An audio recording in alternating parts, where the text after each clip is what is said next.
watch as he strolls over to Mr. Walker. Don't trust you. Gravel. I can't believe it's you. You did this to me? Why? I was your best employee. Your toughest dealmaker. I never did believe you were a dead man. You ruined my life for all intents and purposes. I am dead. Well, I'm not saying for a dead man. You certainly seem to be enjoying yourself. You said. Right. You enjoyed living my life on the run. You set me up. Of course I did, old boy. You're such an easy mark. Why don't you make it easy on yourself now? Hand it over. I don't have the money. Of course you don't have the money, you fool. Just give me what belongs to me. Don't go to Mr. Walker's trap. Mr. Walker touches his earpiece. To make you go away, I'll give you half of it right now. Half. Half. Mimi grabs the briefcase, exposing Mr. Walker's tape recorder. Mimi dumps the briefcase and bolts, knocking down a suitcase that Mr. Walker trips over. The team dash after Mimi. They stop at a staircase landing. Okay, you keep walking, Jack, and I'll go down. They split up. Dave and Jen race down the hallway. The homeless man runs in the other direction with the burly man in hot pursuit. Jack and Lexi hustle down the stairwell. The homeless man and his pursuer race through the hotel's hallways. A staff member pushing a serving cart stares after them. Jen and Dave pause at an intersection and look around, then continue. Behind them, Mrs. P hurries down the same hallway. Meanwhile, Jack and Lexi turn a corner into the hotel basement. They descend the staircase into a boiler room. They spot Mimi darting past machinery. As the teams run down a parallel path, Mimi ducks out of view. Jack and Lexi slowly move forward. Creeping up to a stack of metal drums, Mimi hoists one and flings it at the pair. The drums tumble as Mimi bolts. Jack looks around and spots a narrow ladder.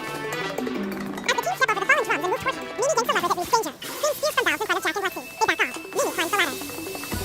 Lexi's bracelet gets caught on the pipe. Dean brushes next to her. Jack finds a bolt cutter. Lexi stands directly in front of an open valve. Jack cuts through her bracelet. They dash away just as steam bursts from the valve. Exiting the boiler room, the teams catch their breath. Wow, thank you, Jack. Lexi kisses him on the cheek. Jack smiles sheepishly. Come on. They hurry down a long corridor lined with doors. Which way do we go? They turn a corner. Lexi stops at a door. A crooked sign disguises a ladies' locker room as the Fairmont Hotel and Spa. Wait here, Jack. She goes in.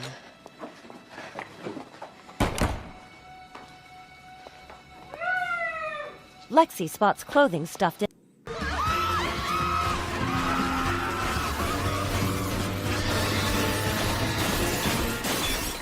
Joe, want to see the most amazing thing ever? No!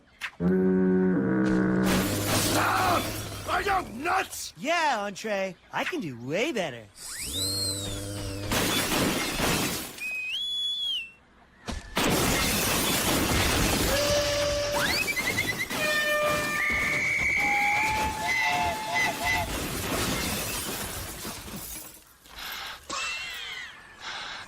Wow! Looks like you've got a lot to clean up, Joe.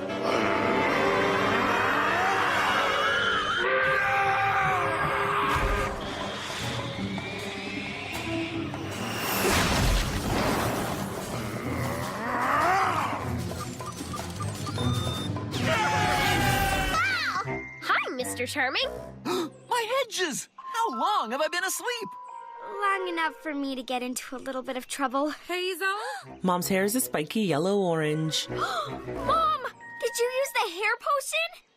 I'm gonna go with yes. I can't go to the gnome tea party looking like this. You always look wonderful, even with this crazy hair. Should we cancel the party? Cody unwraps the present, revealing a framed picture of Sam inside. He grins. It's great, Sam. There's more. But this one you don't have to open. He lifts his eyebrows. Sam closes her eyes and purses her lips. Cody looks both ways, then leans in. Their lips slowly draw closer to each other, then flash as they touch. Whoa. They both pull away. That was a little weird. Cody nods. We could try again. Flew by. I mean, I had a lot of things to do. Glenn rises from the table. Excuse me. Michael shrugs his palms. Outside the front door stand two police officers. Evening, officers. We're looking for Michael Glenn Woods. Does he live here? Yes, he does. He's my son. Is there a problem? Well, your son was involved in a car accident. He backed into a Deirdre White, apparently gave her some wrong information. She was smart enough to double-check his license number as he drove off. Later, Michael sits in a living room. I cannot tell you how disappointed your mother and I are in all this. What has gotten into you? It's as if you dropped any sense of responsibility. I'm sorry. I mean, you guys act like I purposely wrote down the wrong numbers. It wasn't intentional, Dad. I'm not sure it wasn't. That hurts. Well, you lied to us, Michael. Calvin, they're probably true, but you can't say he doesn't love that dog. This photo of Tycho, I took it.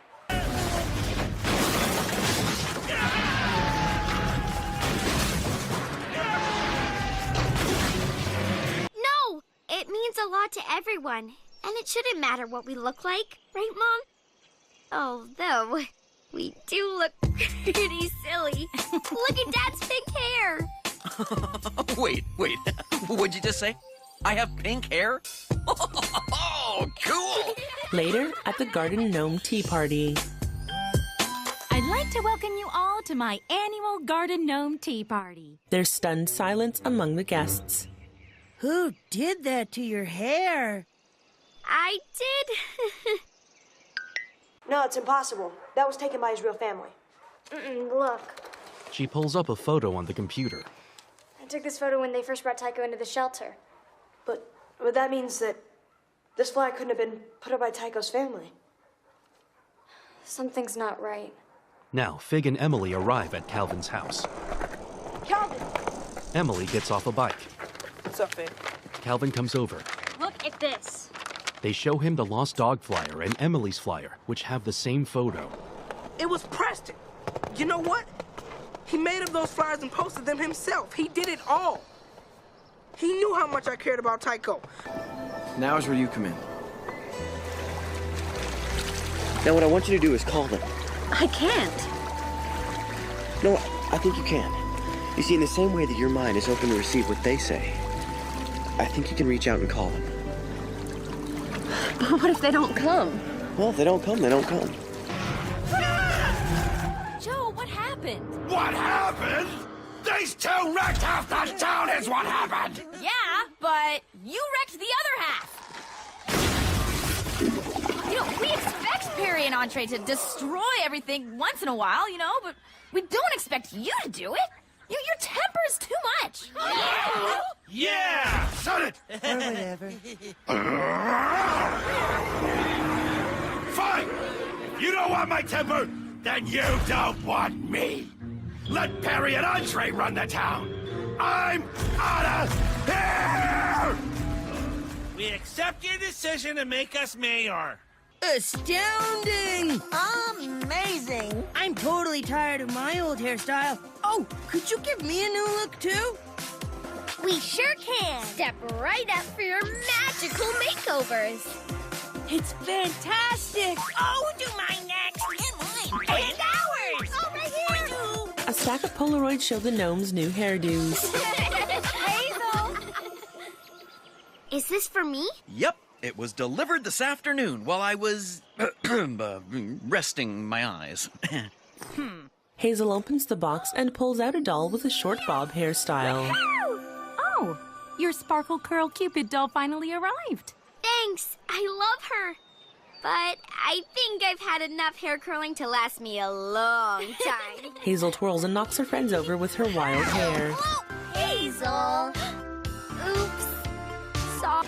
You know, you don't have to succeed, you just have... In a trash can. Hello? She heads to an area with rows of lockers. Hello? Hello? Miss Dawson sits tied up in a chair wearing a bathrobe. Oh my gosh, Miss Dawson! Are you okay? She wears a facial mask. Talk about a fashion emergency. Lexi lowers her gag and unties her. I received an exclusive invitation for a free day at the spa, and this is what it gets me. What in the world is going on here? What are you doing here? Well, it's a long story. Rise upon your two legs, friend. Who's there? I'll stomp you in the gravy! To stomp me, Joseph, you must stomp yourself. Hello. Sorry.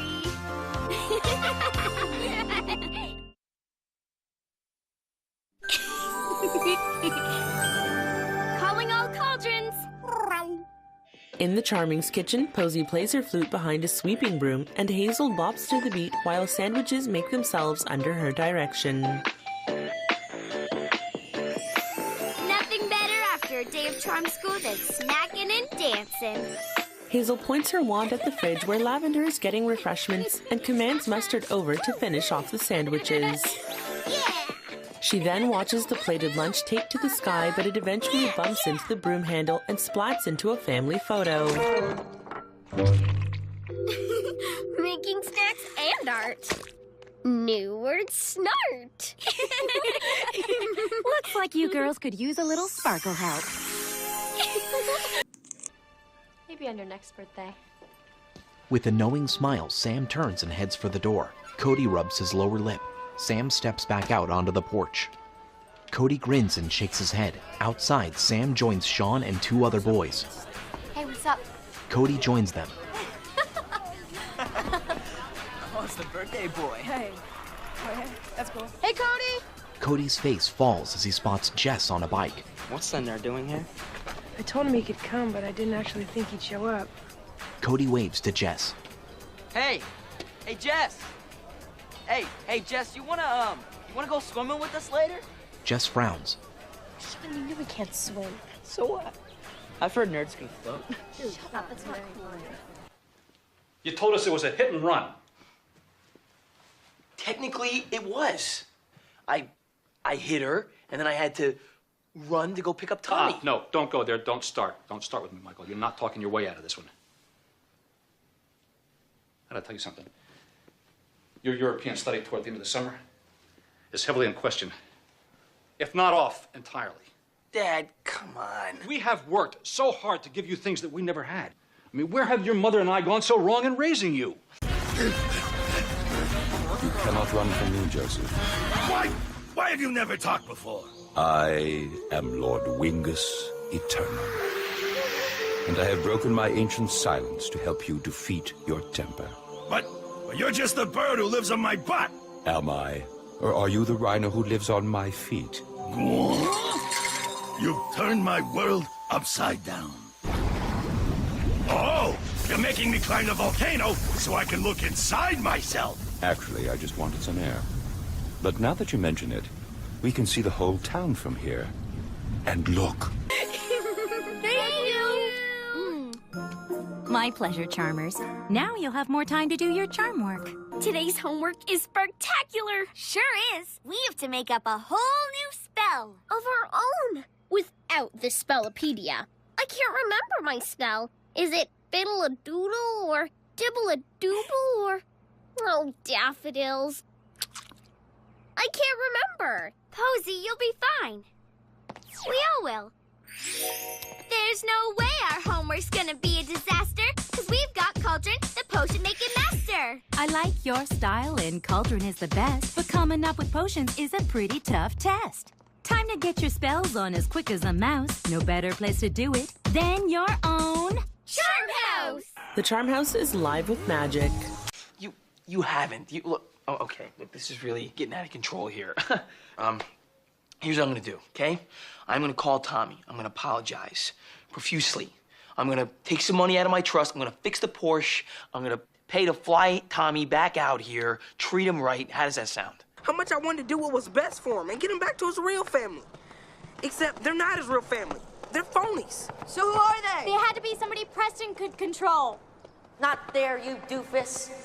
I knew that guy looked familiar. So what now? Now we get him back. The 3 of them peer over a truck bed. That's Tycho. They sneak over to a basement window in Billy's house, spotting Tycho inside. Oh my goodness. I don't care what we're getting paid. I want that meat gone, and I mean... Harry and Andre are cleaning up, but no one's forcing them to. I always have to yell to make them do stuff like that. Do you have to? Or do you want to? Now, Joe, does a mayor need a temper? Of course he does! It's part of the job! Really, Joe? Really, really? Really, really, really? I thought so.